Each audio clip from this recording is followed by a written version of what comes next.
De défaite t'a incité à prendre à nouveau la parole pour passer quelques messages. Euh, je sais pas si je serais venu. Franchement, c'est vrai qu'on aime bien faire de temps en temps de la rotation. Euh, on essaye aussi de trouver les moments opportuns dans l'équilibre aussi. Et le fait de devoir assumer les défaites, je trouve que c'est plus judicieux que ce soit moi qui me présente en conférence de presse. C'est pour ça que je suis là. En fait, j'ai pas beaucoup de messages à passer, si tu veux. Ce qui me dérange profondément, c'est que à Biarritz, on a été les meilleurs. Et j'ai fait savoir aux supporters sur mes réseaux perso que j'étais fier d'eux et en tout cas, on était tous très contents de leur soutien permanent. Ça, c'est les vrais supporters. Il y en avait la semaine dernière parce que j'ai vu que tu avais mis 5500 sur le middle. Donc, ça doit être 5, donc la semaine dernière, il y avait 5500, donc 5450, allez, 5, 30 ou 45 qui n'étaient pas contents. Les 45 pas contents, ils se sont défoulés sur les réseaux et en méprisant, insultant les joueurs. Je suis allé voir quelques profils et je me suis dit que c'était des personnes qui étaient plutôt intelligentes à faire de la musique ou à faire autre chose que du rugby. C'est des personnes certainement qui avaient passé une partie de leur salaire à l'investir sur les paris en ligne et donc perdu de l'argent. Mais par contre, j'ai trouvé inacceptable, et en tout cas je le ferai jusqu'à, même ici ou ailleurs, peu importe, mais dès lors que j'aurai des responsabilités, protéger le staff et les joueurs. Je trouve complètement inadmissible de nous traiter de rituel lamentable, honte, des mots, voilà, des chèvres. Je trouve ça hyper dur parce que en effet, on perd le match, on perd contre le deuxième de la Pro D2 qui a joué une demi-finale l'année dernière à Vannes et qui aurait très bien pu le gagner quand Sinana Williams n'avait pas fait un écran et archi-dominé Vannes en début de partie. Et je trouve que c'était réducteur une semaine après de devoir justifier ces choses-là. Alors on n'a pas été efficace, on n'a pas réussi à tuer le match. On est dominateur toute la première mi-temps, mais un peu stérile me semble-t-il, trop même. On a deux cartons jaunes, à 10-3, on leur donne la possibilité de marquer des points facilement. Mais il est inconcevable pour moi, au nom des valeurs, qu'on puisse insulter de cette sorte les joueurs. On peut être déçu, pas content. Mais par contre, si ces personnes-là sont vraiment des vrais supporters, la porte de mon bureau au stade de Chanzy est ouverte. Ils peuvent venir taper à la porte, ils seront très très bien reçus par contre. T'as pas le sentiment qu'en parlant d'eux, tu leur donnes une importance qu'ils n'ont pas et méritent pas. En fait, si tu veux, t'as raison, je leur réponds même pas. Leur répondre en live, ça serait, tu vois, là, je sens la symbolique, c'est aussi montrer aux joueurs et au staff que je protège, parce que, me semble-t-il, c'est aussi de ma responsabilité. Mais j'ai envie de dire aux mecs, et on est sixième, le club n'a jamais été dans cette posture-là. Et arrêtons de regarder le verre à moitié vide. J'en parle souvent de ce verre-là, mais putain, je peux pas comprendre qu'aujourd'hui on peut remettre en question. Je lis ici et là aussi que on a fait des roulements, c'est pour ça qu'on a perdu. Ça fait 17 journées que j'ai fait en moyenne plus de 10 changements par feuille de match. Mais les matchs, on les gagne. Donc on a un groupe de 40 joueurs disponibles.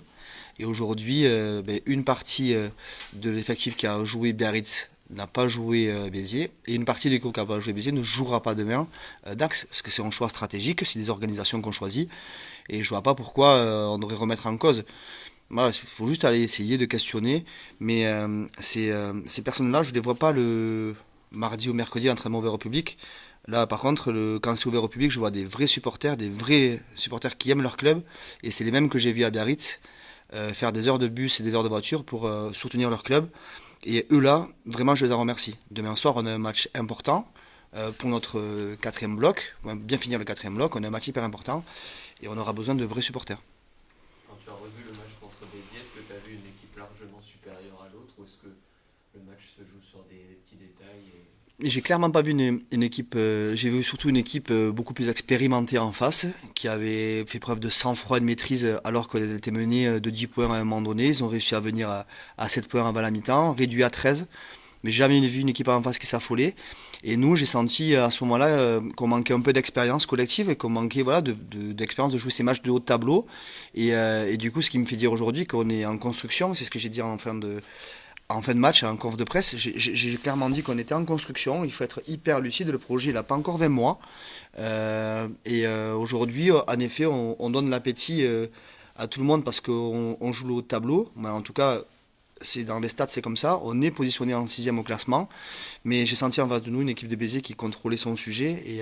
Et nous, aujourd'hui, en manque de contrôle et d'affolement parfois sur certains moments clés, et qui nous a pas permis de construire le match. Parce qu'à 17-13, à la 60e, on a une opportunité pour revenir à 3 points. Le choix des joueurs fait qu'on a pris notre option. Et derrière, sur un lancement mêlé, on se fait intercepter. Et derrière, c'est là où ça tourne. Ça tourne autour de la 65e.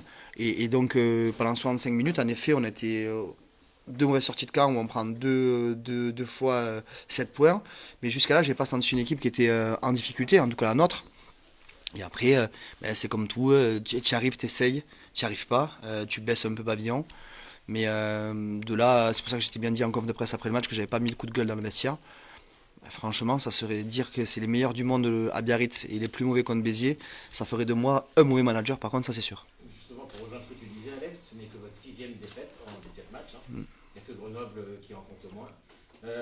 Hormis le faux pas face au Stade Montois en début de saison, ces défaites, c'est Grenoble, Brive, 2 fois Béziers et Oyo. C'est que du très haut de tableau. Tu as le sentiment que justement, vous avez encore, il y a un petit plafond de verre encore face à ces équipes-là? Ouais, bien sûr, mais ça rejoint finalement ce qu'on dit depuis quelques semaines, c'est-à-dire qu'on est en construction réellement, qu'on doit gagner en expérience. C'est aussi un travail profond, que ça soit sur les leaders séparés, Tanguy et Guillaume, ou alors avec les sages avec moi. C'est ce que je leur ai dit dimanche matin.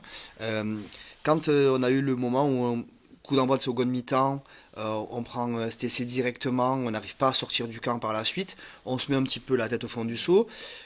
Alors, c'est à ce moment-là qu'on doit aussi avoir nos sages, nos leaders qui arrivent à émerger et à envoyer des messages forts. Et à ce moment-là, on se rend compte que on s'est recroquevillé chacun sur soi pour essayer de trouver des solutions plus individuelles que collectives. Et ce travail-là, c'est un travail de longue haleine, ça prend du temps. Et c'est ce cheminement-là qu'on fait depuis que je suis là. On essaie de cultiver ça, de le travailler, expliquer aux joueurs qu'on a besoin sur ces temps faibles d'avoir des leaders forts. Et à ce moment-là, on l'a pas eu. Mais on a eu sur d'autres matchs, on a eu... voilà, donc c'est sur ces paramètres-là, aujourd'hui on est clairement en construction et je crois que ça prendra du temps. Donc je ne suis pas convaincu qu'il faille aussi tout remettre en cause. L'évidence... C'était quand même, à l'heure actuelle, juste en dessous ces équipes-là. Ouais, tout à fait. On est toujours collé au peloton. Au YouBrief ce soir. Si demain on est dans les plans et qu'on arrive à gagner le match comme on souhaite le faire, et que Brive perd, là tu recolles, puis tu as la fin du bloc, voilà, tu revas, tu vas retour de bloc, tu vas à Brive aussi. Donc voilà, aujourd'hui il faut être hyper lucide sur la situation. On a joué 17 journées de championnat. Tu sais, il y a Guillaume Crétakis qui m'avait dit un truc important, qui est un de mes analyses vidéo, avant le match. Et j'ai pas voulu aller sur ce chemin-là et c'est dommage. Mais pour réfléchir, parce qu'il construit avec moi les causeries, il me dit Alex, on est le 17. Si on marque 17 points en premier, on va recoller et se rapprocher des 17 points qui manquent pour rejoindre Bourg-en-Bresse l'année du maintien. Et je vous rappelle que depuis que je suis là, je dis toujours on joue le maintien. Il nous reste 17 points parce que Bourg, qui avait gagné tous les matchs à la maison, était descendu pour aller à 60. On était 17. Et le premier qui a marqué 17 points a tué le match. Et c'est Béziers, 17-13. Et puisque je crois au signe indien, un peu de croyance. Toi non, Mathéo? Pas de croyance? Hein? Essaye de réfléchir à ça. Sinon je t'enverrai Guillaume Crétakis. Tu répètes souvent que tu n'aimes pas entendre parler d'équipe à réaction. Grave. Même si parfois ça peut être le cas depuis le début de la saison. Si tu attends pas une réaction face à Dax, c'est quoi le mot d'ordre? C'est un vrai gros match Ouais, en fait, c'est ce que je leur ai dit ce matin, surtout avant le team run. Je leur ai dit que je ne les ai pas sentis libérés un petit peu comme à Biarritz, ça avait l'esprit un peu plus léger. Je sentis qu'il y avait un petit peu parce qu'aujourd'hui on n'est pas assez mature collectivement pour jouer ces équipes-là, être capable en fait d'accepter que on combat avec ces équipes de haut de tableau. Et du coup, j'avais senti un poids sur nos épaules. Et c'est ce qui s'est passé. C'est-à-dire que là, ce que je leur ai demandé ce matin, c'est être nous-mêmes, ce qu'on a réussi à faire à Biarritz et contre Nevers, être nous-mêmes, être libérés. Et en fait, faire abstraction de ce qui s'est passé la semaine dernière. Finalement, l'histoire elle est passée, on va pas y revenir en arrière. On va pas réécrire le match de Béziers. Ce qu'on souhaite écrire, c'est le match de Dax de demain soir. Donc, moi, je leur ai dit clairement, et ce que je pense, c'est qu'on soit en construction, et que la construction, elle passe aussi par les étapes, et surtout, c'est validé chaque fois qu'on est en position de marquer des points. Justement, cette équipe de Dax, c'était la grosse surprise de la saison dernière, promu et qualifié en phase finale. Ils sont 5e aujourd'hui, c'est plus une surprise. Hein. Ils sont épatants quand même, c'est d'accord?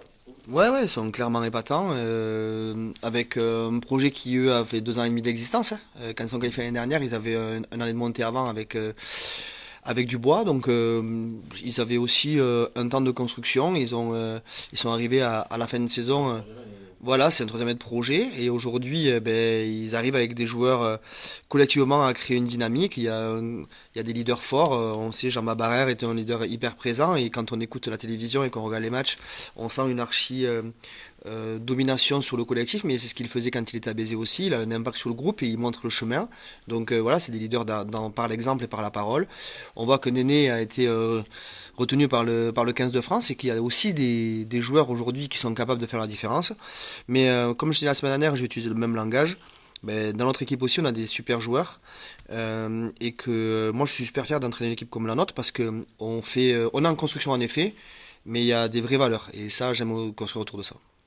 Il y a des nouvelles règles qui entrent en application ce week-end. Merci Laurent Cardona. Oh, c'est pas lui qui les a inventés. C'est lui qui l'a partagé, je sais lire la presse. Quel est ton regard sur cette introduction en cours de saison et sur les règles en elles-mêmes? Ouais, en fait, on l'a partagé, on a fait une visio avec Mathieu Rénal, qui fait partie avec Romain Poite, des deux directeurs de l'arbitrage français aujourd'hui. Donc il a fait un point à mi-saison au retour de défaite, on a fait un point avec lui. Donc il nous a aussi dit que la volonté de la World Rugby, que ça rentre en vigueur pour la Coupe d'Europe et le Six Nations obliger la direction de l'arbitrage à le faire entrer en vigueur dans le championnat professionnel. Franchement, c'est hyper chiant parce que ça fait 2 fois que sur les fenêtres internationales, la fenêtre de novembre avec les escortes et la fenêtre du Six Nations qui est maintenant changé des règles. Tu construis, tu as 2 mois de préparation durant l'été où tu construis les attendus, que ce soit la règle, projet, règle de vie, fonctionnement. Et on te fait en cours de saison changer des choses. On crée des habitudes et pour déshabituer, ça prend plus de temps qu'autre chose. Et il faut qu'ils aient conscience qu'aujourd'hui, quand je parle il faut qu'ils aient, c'est la World Rugby plus que la Fédé finalement, parce qu'elle subit aussi comme nous. La World Rugby, il faut qu'elle comprenne que les fenêtres internationales, il y a la fenêtre de juin pour construire, et après tu pars sur juin et tu construis la saison sportive. Nous aujourd'hui. On va claquer sur le calendrier de l'hémisphère sud. Ouais, ils sont surtout calqués, comme d'habitude, sous l'hémisphère sud qui décide tout le temps de ce qu'elle a envie de faire, et surtout les fenêtres internationales qui est aujourd'hui le Six Nations et qui rentre en vigueur maintenant, et ça les arrange bien. Voilà, on aurait pu très bien faire après le Six Nations, et là, après le Super Rugby commence après, ils auraient très bien pu le commencer au Super Rugby pour le faire enchaîner à la fenêtre de juin pour les matchs internationaux. Ils prennent un chemin différent. La World Rugby, je trouve ça dommage parce que du coup ça impacte nos organisations. Prendre 30 secondes pour aller faire une touche, une mêlée, c'est pas rien quoi. C'est pas rien du tout. Donc allez vite mettre en place. C'est hyper complexe. Après, il y a aussi les interprétations qu'ils vont avoir sur les lancers droit, pas droit, en fonction des sauteurs, dans les bonnes zones ou pas. Ça va mettre un peu de confusion, mettre mal à l'aise tout le monde. Et je trouve ça dommage parce que du coup, on rentre pas dans un schéma qui est très clair dès le début.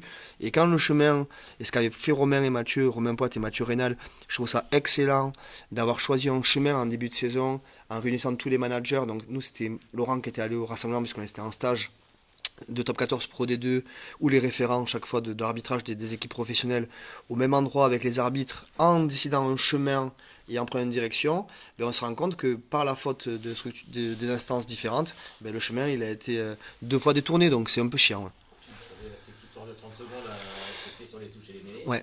On s'entraîne à ça. Nous, depuis la visio avec Mathieu il y a 3 semaines, donc au retour des vacances, Laurent entraîne ça. C'est-à-dire que Laurent accompagne Tanguy et accompagne Kéké sur la mêlée et la touche pour que dès lors que la positionnement, Laurent il compte. Et on entraîne ça. On entraîne ça, mais on n'entraîne pas avec le paramètre du monde. On n'entraîne pas après 60 minutes de match où tu as poussé des mêlées. Et donc voilà, ce qui me dérange là, c'est quand tu n'as pas entraîné quelque chose et que sur des momentum, tu peux perdre une possession dans les zones de marque sur un bras cassé parce que tu n'as pas respecté le temps. C'est quand même contraignant, quoi.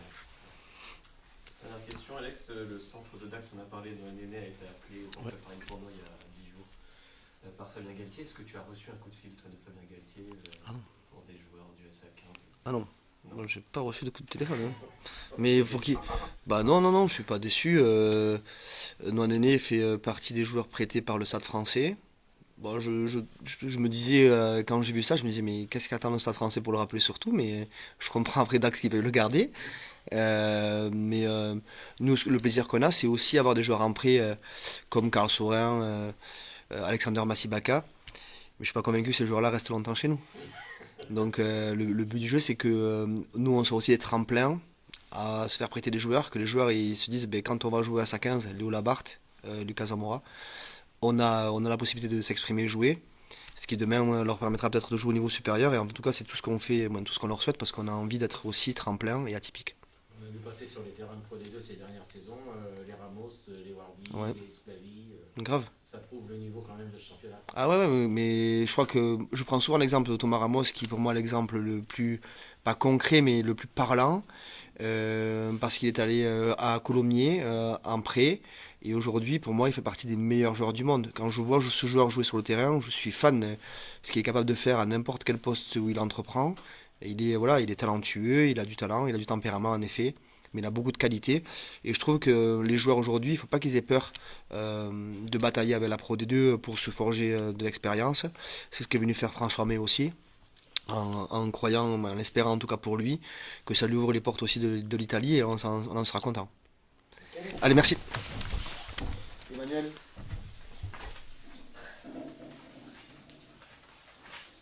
Emmanuel. Ouais, il fait exprès. On va t'appeler Manu, bonjour Manu. Salut, bonjour à Tu tous. vis cette saison les fonctions de joueur et de membre du staff. Tu te sens plus proche de l'un ou de l'autre, et est-ce que ça a amené à changer des choses dans ton approche? L'approche de début de saison a été un peu différente, oui, parce que j'avais ces deux fonctions-là. Voilà, le staff a été aussi intelligent par rapport à ça. Et là, c'est vrai que je me tourne un peu plus vers le poste de joueur, puisque je joue un petit peu plus, mais malgré ça, je suis toujours aussi au prix d'eux, même par rapport à ma formation aussi, pour me former en tant qu'entraîneur. Tu n'as pas vraiment changé d'attitude par rapport aux autres joueurs? Non, mais vis-à-vis des joueurs, mais c'était clair dès le départ, et il n'y a pas de souci par rapport à ça. Pour parler du terrain, vous avez été très efficace contre Biarritz. C'est ce qui a beaucoup manqué, notamment en première mi-temps face à Béziers. On dirait que chaque semaine en Pro D2, maintenant il faut repartir de zéro, considérer qu'il n'y a vraiment rien d'acquis par rapport à la semaine d'avant. Je pense que c'est devenu la norme dans ce championnat. Ouais, mais tu le vois par rapport aux résultats, que ce soit à domicile ou à l'extérieur. Toutes les équipes sont capables d'aller gagner partout, tout le temps. Donc il faut tout le temps se remettre en question, tout le temps retravailler. Et c'est vrai que l'efficacité est un gros paramètre pendant le match, quoi. Du moment que tu arrives à prendre le score, du moment que tu arrives à marquer sur tes temps forts, ça te permet de construire ton match et de prendre de l'avance. Ça a été un peu le problème la semaine dernière. Malgré tout, tu fais une bonne première mi-temps, mais sauf que tu n'arrives pas à marquer. Ou pas autant qu'on aurait pu l'espérer. Et du moment que tu marques pas, tu fais espérer l'adversaire et tu te mets à portée de tir, quoi.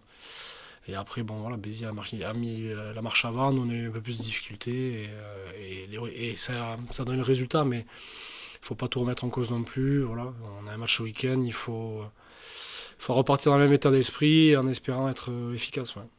Vous avez gagné à Dax à l'aller, Manu, où tu avais été excellent, c'est pour te faire rougir. On imagine que ces Dacois vont être très revanchards, toi qui connais bien les Landais. Ils s'appuient sur un gros état d'esprit, vous les attendez là-dessus?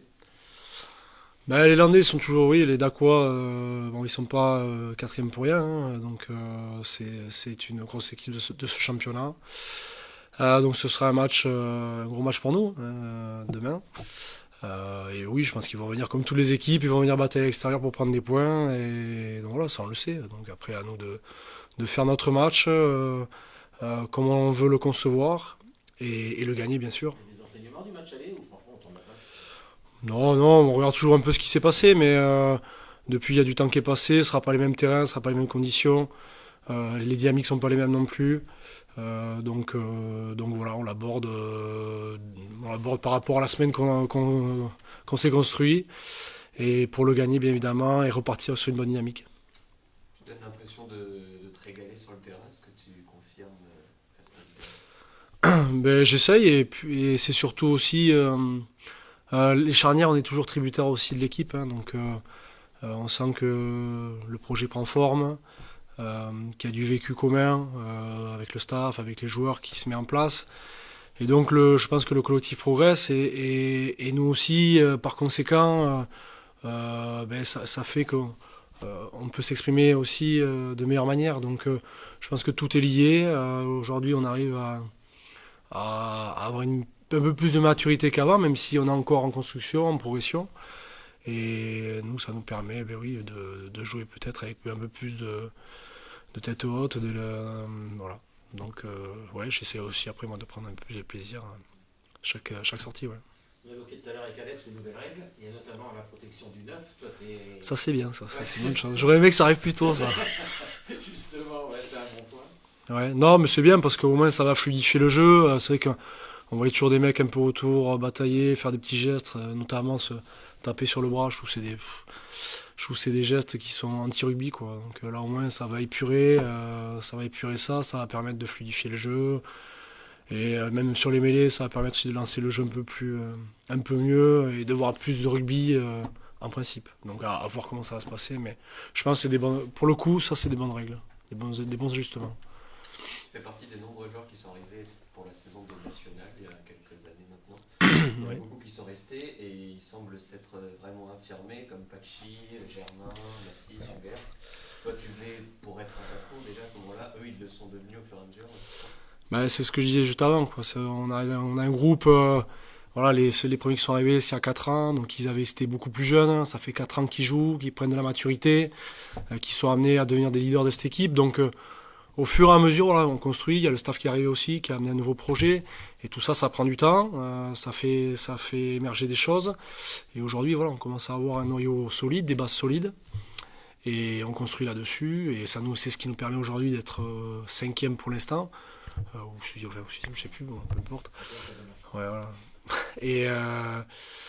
Et de voir un futur meilleur, voilà, j'espère encore meilleur si on arrive à conserver nos résultats et à garder cette bonne dynamique. Ouais. Manu, on a appris cette semaine que le match à Provence serait retransmis sur Canal. Ça avait été le cas pour Biarritz, pour Béziers. Ce sera aussi le cas à Brive. C'est quand même un marqueur des progrès de cette équipe et de la reconnaissance.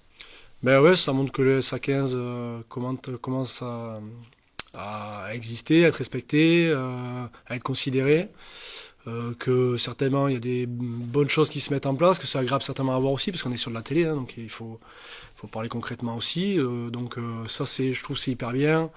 Voilà, c'est des petites choses aussi qui font plaisir et qui montrent qu'il y a du bon travail au SA15. Voilà.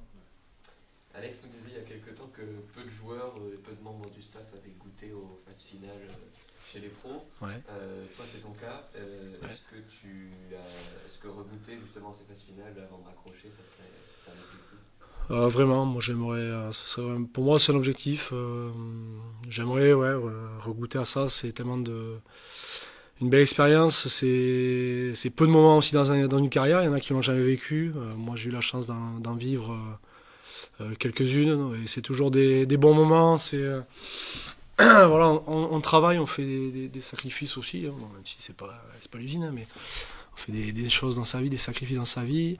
On travaille pour ça. Et jouer ces matchs-là, c'est le fruit aussi de tout ça, d'un travail individuel, mais aussi d'un travail collectif, d'un club. Et c'est toujours des bons moments. Donc si on peut y arriver, ce serait cool. Et puis si c'est pas cette année, je souhaite que ce soit pour les bonnes années, mais si ça peut être cette année, ça serait sympa. Ouais. Même si avec beaucoup d'humilité, ce sera dur parce qu'il y a beaucoup d'équipes qui veulent la jouer aussi, c'est très homogène. Et aujourd'hui, 2 défaites d'affilée peut te mettre aussi à jouer le maintien, comme 2 victoires peut t'amener à jouer le top 6. Donc il faut être ambitieux, mais il faut être aussi humble par rapport à ça, parce que ça peut aller aussi très vite dans l'autre sens. Dernière chose, Manu, tu passes diplôme d'entraîneur. Ouais. Cette saison, tu as des échéances, ça s'en est où? J'ai des certifications à poser là jusqu'à la fin de l'année pour valider des choses, et puis j'ai l'épreuve finale le 5 juin qui m'amènera, j'espère, à être diplômé. Et après, c'est fini. Et après, en principe, si je suis diplômé, voilà,